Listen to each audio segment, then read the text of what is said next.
Kyle Bradshaw from Cruiser Customizing. Gregory Beck with WWGe Distributing. On this week's Wednesday with Greg, we want to talk a little bit about motorcycle tires.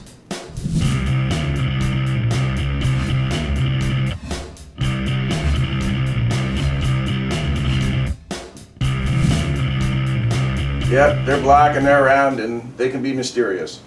So there's lots of different things to take a look at when choosing or deciding on a new set of tires. Now there are a couple key measurements that you need to know before you do any research at all.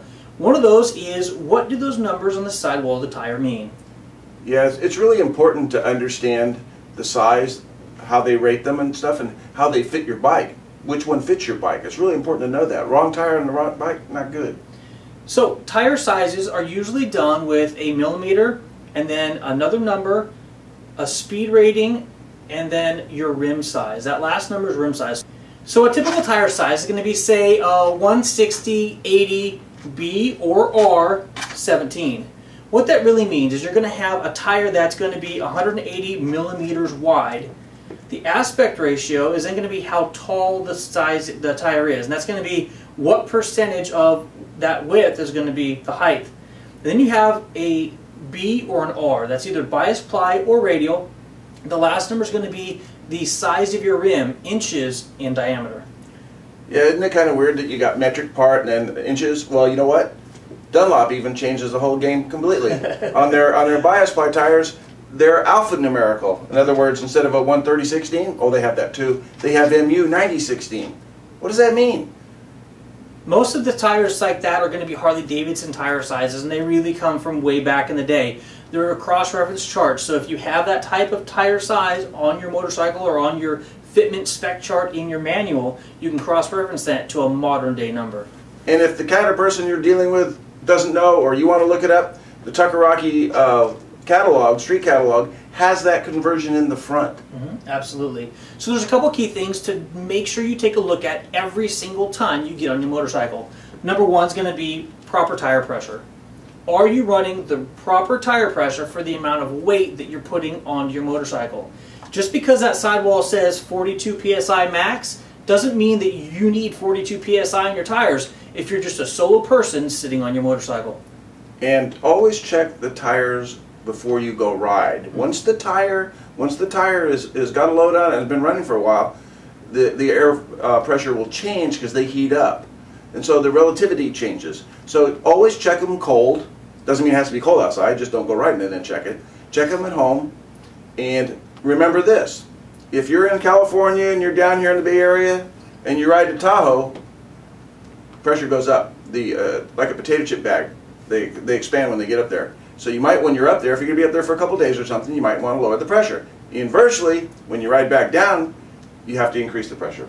Absolutely. So you might walk out to your garage to do your pre-trip inspection. You look down, you're like, oh, the tires look like they have air in them. Not good enough. Get down on your hands and knees, check the pressure of your tires, and make sure that pressure is correct for the type of riding you're going to be doing there during the day. Now, is air pressure the only thing you need to check? Absolutely not. Get your motorcycle up, spin that tire around, and look for uneven wear. Look for any nails, cuts, slashes, cracks in the sidewall. Those are all common things that can fatigue or fail on a tire that can be catastrophic once you hit the road. Yeah, and you know what I've seen before is all of a sudden the guy says, "Hey, I didn't notice that groove in my tire before." Oh, it just happened when he bolted that new sissy bar on. Well, that means that the bolt that he put in was too long, and now when the suspension compresses, it's machining a new groove in his tire. Not good. Not good. Not good. There you go. So there's a couple tire basics just to think about when looking at your motorcycle before you take each ride, and how do you determine whether you need a new motorcycle tire or not. So of course, if you got a nail or weather checking or cracks in your tire, you definitely need a new tire. How do you know when that tread is low enough that you're in danger and need to replace the tire? And also, if the tire doesn't meet your expectations anymore, in other words, if you ride fast or in the rain and the bike starts to slide because it's not doesn't have the grooves in it anymore, time to change the tire. So you know if the tread is worn out, there's usually a groove or an indicator, tire tread wear indicator, built into the channel or tread of the tire. There's going to be a raised bump, a little square, And if your tread has reached that square, it's now time to change your tire. The other way to do it is with the penny test. You flip Lincoln upside down and set it into your groove. If that tread doesn't come up to the top of his head, you don't have enough tread on your tires. Yeah, tread becomes important when you're riding on dirty roads and inclement weather. In the dry, if the tire doesn't have treads, usually that means that everything else is kind of worn out too, so time to change the tire. Now, one quick thing. Greg mentioned inclement weather.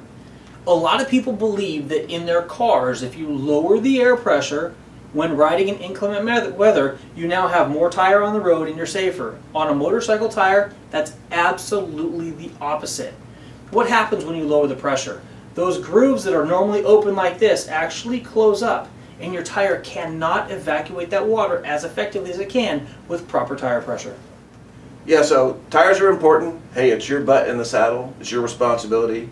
Take a look at them. Keep them new. And if you complain about how much they cost, if you saw how much effort they put into making them, you'd never complain again.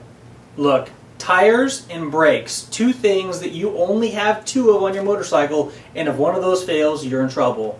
Thank you for watching this week's Wednesday with Greg, and until next time, take care. And ride safe.